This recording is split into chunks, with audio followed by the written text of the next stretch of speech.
When Jeremy Collier published his essay A Short View of the Immorality and Profaneness of the English Stage in 1698, William Congreve was the target of his criticism.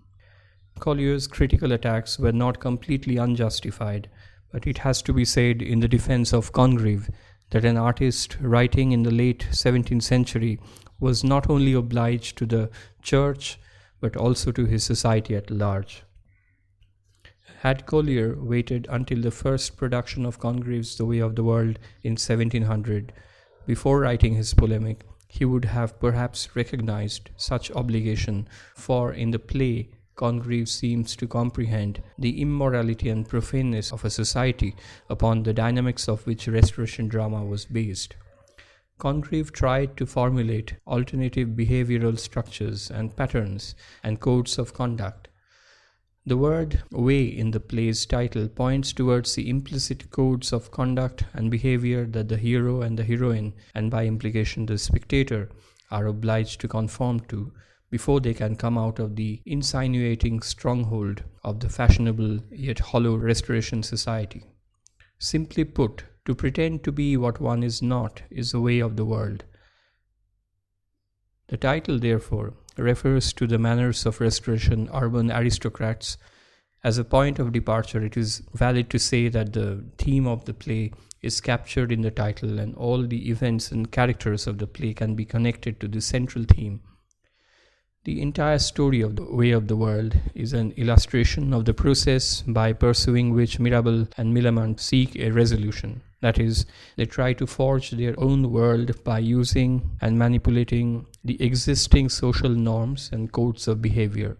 The plot is constructed with the aim of carrying out this illustration.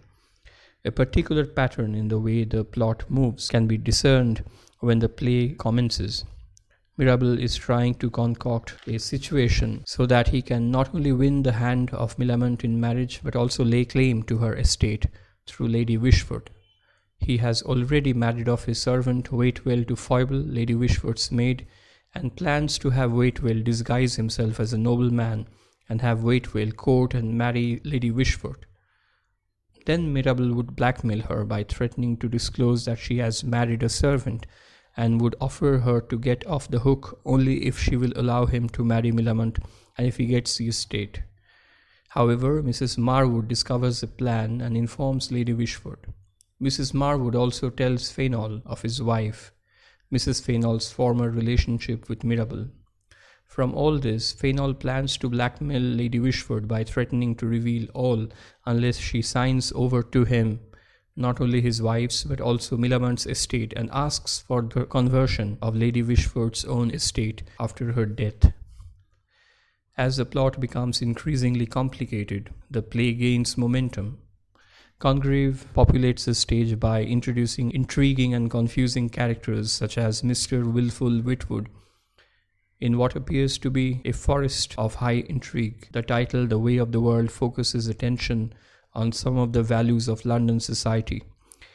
Everyone is engaged in intrigue. Mirabeau intrigues to gain consent to his marriage from Lady Wishfort, and this implies an intrigue within intrigue, due to his distrust of Waitwell. Fainall intrigues in turn. Everyone is involved in one or the other of these schemes. Even Lady Wishfort, in her eagerness to marry Sir Rowland, has a devious motive, revenge on Mirabeau. When Mrs. Fainall married her husband, that was also part of an intrigue, as was his marriage to her. The complications are deliberate on Congreve's part, for he wanted to present before his Restoration audience a play that can coincide artistically with the superficialities and complexities in the human affairs of the era. The primary aim, then, is to dramatically demonstrate the way of the world.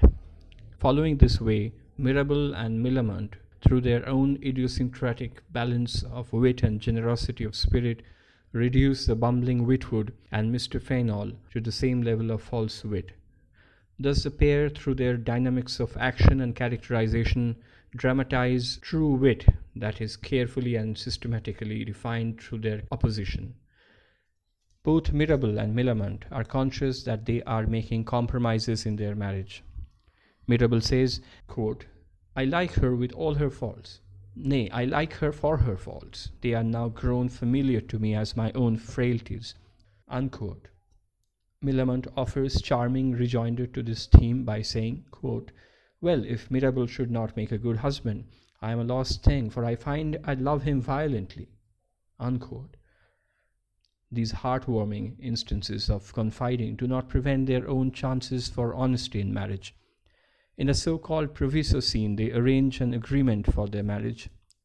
They discuss the conditions under which Mirabell is prepared to marry Millamant, and under which she is prepared to accept him. The scene is an emblem of the Restoration comic convention at its civilized best. At no time do the characters descend to any obvious display of emotion, let alone pathos. In the Restoration convention, in every exchange between a man and a woman, each is trying to build his or her own ego. Marriage is a social contract that would enable Mirabell and Millamant to rise above the cant and hypocrisy that surround them. The triumph of the play is in the emergence of the lovers who, through a balance of intense affection and self-knowledge, are able to attain an equilibrium that liberates them from the ways of the world. As the title of the play, The Way of the World, suggests, they have assimilated the rational lucidity of skeptical rakishness so that they can use it against the world and refute its normative expectations.